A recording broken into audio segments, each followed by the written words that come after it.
Duke and Wisconsin square off in the NCAA men's basketball championship game tomorrow night, but the NCAA raised eyebrows this week when it said it is not responsible for the education of student athletes.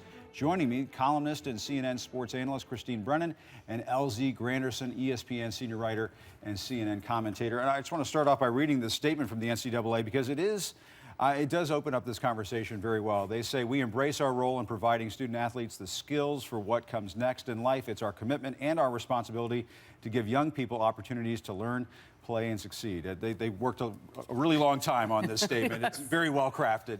Do you buy it?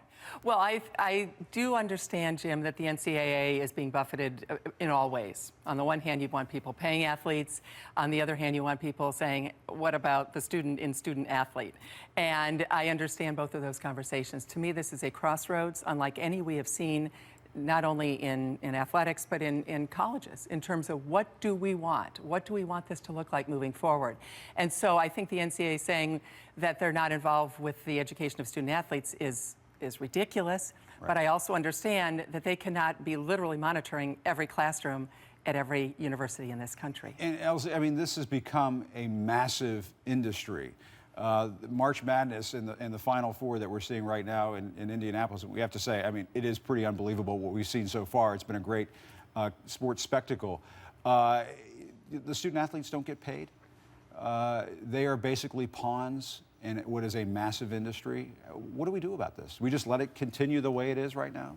Well, I think it's immoral to let it continue on the way that it is right now, especially when you're talking about the very two top sports that are the biggest money generators, being football and basketball. But the fact of the matter is, when you look at the complications with Title IX and how do you handle that conversation? When you look at some of the smaller tier schools who aren't generating as much money as the larger schools, how do you handle that conversation? So I'm not saying that the NCAA should get a pass, but it is way more complicated than just handing out checks as well. And so I think Congress actually needs to get involved a lot more than what's happening right now, because there's some antitrust issues that needs to be vetted, and I don't think that allowing the NCAA to do all the self-policing is the best way to get a solution here. And Christine, can we pay student athletes? Because I mean, we should point out they do receive a free education. Well, and you said the word pawn, which is, critics have said that. The flip side is, think about the scholarship and the value. Yeah. Now $50, $60, up to $70,000 per year per student. What would some of these parents... That's some expensive schools. Exactly, and even if it's a regular state school, is it 30, 35, now 40? What would parents who are paying full freight for their kids, or kids who are getting into the buried in student loans and are going to have to pay them for the next 20 years, what would they give to have that scholarship? So I think the paying of student athletes is on the table clearly as a point of conversation in the sports media, Jim.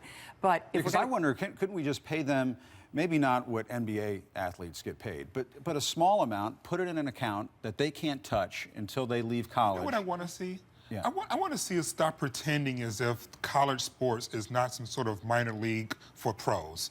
If we can just get to that point, if we can start pretending as if March Madness and college football are not just minor leagues for the NFL and the NBA, then I think we can start having serious conversations about being paid. As you know, though, if we're going to pay the football players, you have to pay the field hockey players, it seems to me, under Title IX. Mm-hmm. Wow. Swimming where is and diving, track, where right. does it end? Let me do this because I don't want to run out of time.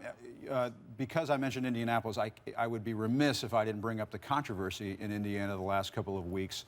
The law that was passed there that some people say would have essentially made it easy for people to discriminate gays and lesbians. The NCAA sort of walked a tightrope on this one. How did they handle it? Oh, I think they handled it pretty well. Mark Ebert came out and said this is not acceptable, and going forward, how would we keep our business here, and how can we have championships here? I think once again, sports took us to a national conversation where we want to go, just like with Penn State, just like with domestic violence, and I think that's a very positive thing. And LZ, former Governor Mike Huckabee had this to say about the situation in Arkansas and Indiana. I want to play that before you get your response. The reason that those corporations put the pressure on Indiana and Arkansas was because the militant gay community put the pressure on them. And he's talking about, of course, when Apple's CEO came out and Walmart came out and basically blasted both of these laws in these two respective states.